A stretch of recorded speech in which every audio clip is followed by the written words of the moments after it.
Isabela Ferrer is playing Duck Duck Goose with the Wayfair parties because they can't seem to find her to serve her to save their lives. Let's get into it. F around and find out. F around and find out. Hello there, beautiful people, and welcome back to another episode of F Around and Find Out. I'm your host, Elsie. I appreciate you for being here. So, a couple months ago, I told you guys I was doing a little sleuthing, right?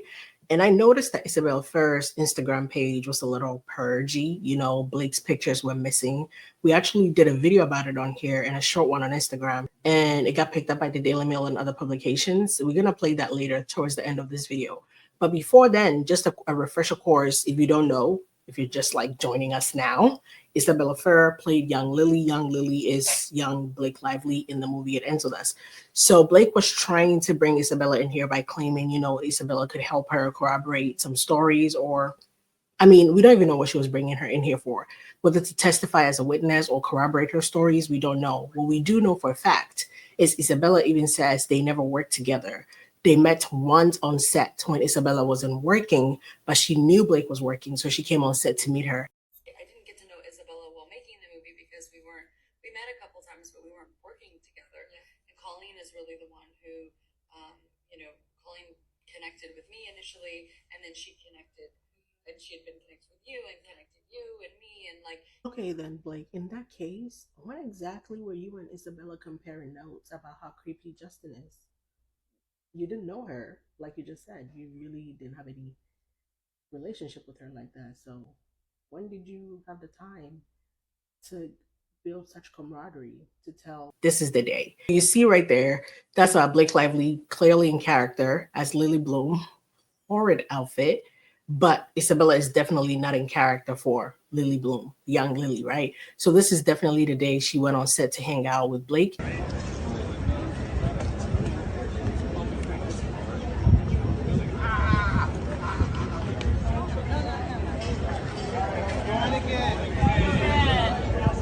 As we've all heard, the Wayfair parties have been trying their damnedest to serve Isabela Ferrer with a subpoena, asking for these documents from her. We're going to go through these very quickly, which are very reasonable if you ask me. But for some reason, they've tried multiple times, 5 times, I believe, and haven't been able to get a hold of her.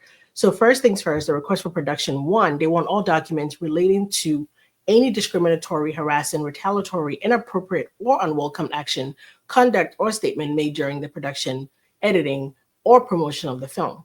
And we know that's going to be a nothing burger, a 0. It doesn't exist. Second thing, they're asking for all documents relating to any complaint, grievance, or report, whether formal or informal, oral or written, of harassment, discrimination, retaliation, workplace misconduct, or any other inappropriate conduct or statement made to any person during the production, editing, or promotion of the film. Probably not going to get that either because she didn't even promote the film with Justin. And we already know what Isabella told Justin after the movie film. We're going to talk about that. So that's going to be a zip.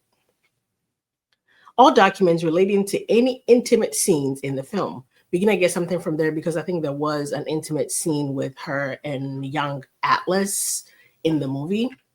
All communications between you and Lively relating to A, the film, B, any Wayfair defendant, or C, the actions. Now that's going to be good because can you imagine if Blake was like trying to text her to, rope her in or like involve her in a mess? There's going to be proof of that. Request for production number 4.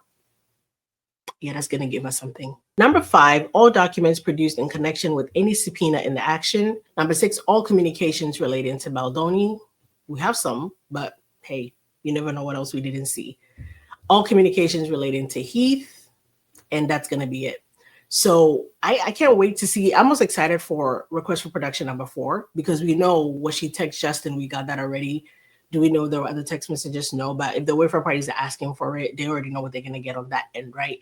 So I can't wait to see request for production number 4. On June 22nd, I think they were doing this like kind of B-roll thing where somebody comes on set and interviews the, actresses and actors. Isabella says, at least for me, this is one of my first projects. And this is literally one of her first projects. I think anything else was almost like a stage play.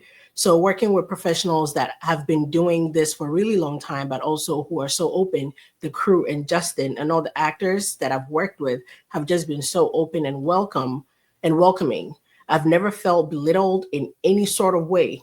I think just being able to come into set and feeling seen and heard and feeling immediately comfortable and being able to just go in and do what I do and not having any anxieties or worries about how I might be, or yeah, I just feel very accepted. I think that's testimony right there, if you ask me. And then it's almost as if the speaker was either sent in to get information or the speaker was clairvoyant, because this was like perfect. It's almost like in a position, right? I'm going to ask you one last question, which is, how has it been working with Justin?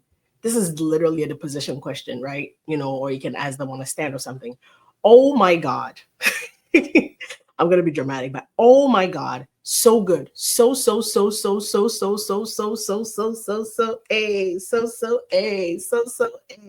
I'm exaggerating, but there's like a lot of so's here. So good. He's been so generous with advice and just overall in the entire process of letting me observe and really taking in everything. He's taken really good care of. I mean, everybody, it seems, and I think there's a lot that always is going on in production. And I think that he has a really great method of just being able to keep things positive and find ways of uplifting and then going. And then there's also this look that I feel that as an actor who's also first starting, when you're trying to get used to everything, it's really important to have someone go, that's really good. Okay, now let's look at this. And there's no patronizing. There's no, I don't feel not heard. I always feel like I can go up to him and ask for anything. Blake, I know Blake read this. I was fuming.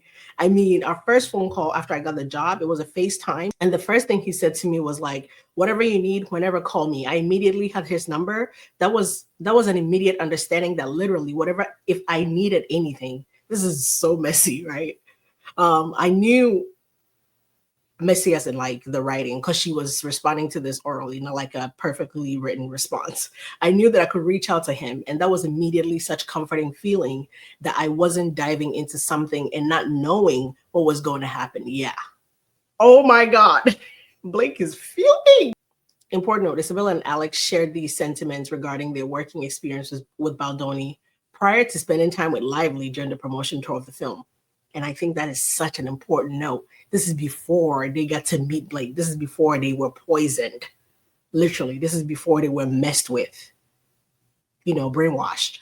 Since we're already here, let's just take a quick look. We're not here for Brandon, but let's just take a peek at what Brandon Sklenar had to say before he was poisoned, right?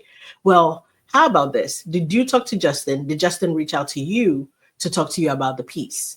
Oh, yeah, no, he did. Yeah, I'll get into it. I mean, I'm just trying to string it together in my brain so it makes sense. Yeah, what drew me to the project initially, I didn't have an awareness of the book and the significance of it in the world. I mean, overall the world. And I had a phone call with Justin Baldoni, our director. And over the course of the phone call, it became very clear to me what this was and what it meant to the people who have read this book, men and women alike, but largely women all over the world, and how it's helped them. Also, Justin's passionate and his intention behind making this film, I think, was one of the biggest things for me, because he does have such a strong intention, and you can feel it when you speak to him about it. This is amazing. It's like we already have deposition notes to look at. When creating anything, I mean, that's kind of paramount in making something halfway decent. Blake, that's shade to you. Paramount to making anything halfway decent is to be passionate about what that thing is, and you can't relate. And his intention is very strong, and he hires people who also have very clear intentions. And I think collectively, the chances of making something that is impactful, hopefully, and marginally impactful, as the book has been, would be a massive success. And I think that was a real eye opener for me, just hearing him firsthand and what it meant to him and what it meant to so many people. I mean, if you're Blake, you're like, why do they say that? Oh my God, how am I supposed to fight that? I believe I've given you guys enough background about Isabela Ferrer and what she means to this case, but just in case you still need like a refresher, we're gonna go through this document really quickly. We're not gonna read everything, just a bullet point. So background right here to tell you, Ms. Ferrer is a witness to facts surrounding the claims and defenses that are herein. During the relevant time period, Ms. Ferrer played the role of young Lily Bloom on the set of It Ends With Us. That Sanford Michaelman Esquire had advised Wayfarer parties in writing that he represents Isabela Ferrer in connection with a dispute in an email delivered July 3rd. Her parties counsel asked Sanford to accept service of subpoena on behalf of Isabela Ferrer. They failed to respond. On July 8th, the Wayfair Parties Council requested again. They failed to respond again. On several occasions in early August, at various times of the day, process servers went to Isabella's address that she had provided. They still weren't able to get a hold of her. Based on affidavit of due diligence on August 11th, it appears that none of the persons present at the Brooklyn location were familiar with Isabela Ferrer. So she had given a Brooklyn address, and nobody knew her there. In early August, at various times of the day, process servers diligently attempted to serve subpoenas upon Isabela Ferrer at her address in Sag Harbor, which the Wayfair Parties Council understood was another residential address for her, based on the affidavit from August 11th, and they were still unable to serve. The Wayfair Party is respectfully requesting that the court enter an order permitting them to serve Isabella by mail service, email, telephone, anything, because like, girl, we've tried all your addresses and we can't get a hold of you. So we're trying to serve you by Instagram, by LinkedIn. Like, you guys have allowed Blake to do that in the past. So we got to get it to her where we can get it to her, right?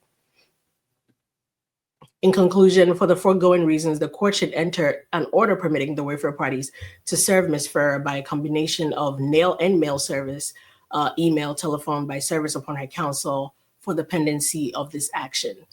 I think they get this. I think the judge grants this because, I mean, 5 different times you try to serve you and your lawyer is not even responding on some of those occasions, which is crazy. Back in April, when I broke the story that she had deleted her pictures with Blake, this is the story that the Daily Mail wrote. Blake Lively's co-star appears to distance herself to avoid being dragged into Justin Baldoni lawsuit. Too late.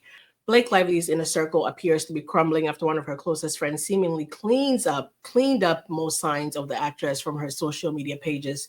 In the latest diss to the star, Eagle Eye fans, me, have noticed that Lively's Eden Toda's co-star Isabella Ferrer, 24, has deleted a series of photos that she had previously posted that were related to the 38-year-old star. Isabella deleted photos with Blake Lively at the advice of those around her, a source told the Daily Mail. Blake wants to drag her into the lawsuit and asked her to back her up on accusations of SH, and Isabella could not do this because she didn't personally see this. The source continued.